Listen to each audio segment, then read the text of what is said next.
ছিলাম আমি। লিখেছেন কাজী নজরুল ইসলাম। মাগো, আমায় বলতে পারিস কোথায় ছিলাম আমি?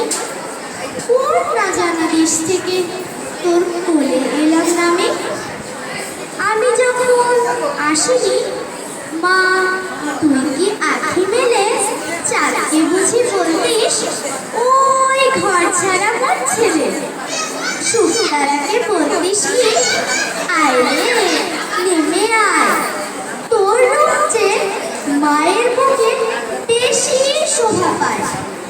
কাজলা দেখি নাইতে গিয়ে পদ্ম ফুলের মুখে, দেখতিস কি আমার ছায়া উঠতো কাদুর বুকে। গানে যখন বান আসতো জানতো না মা কেউ, আমি কি আসতাম হয়ে স্নেহের ঢেউ।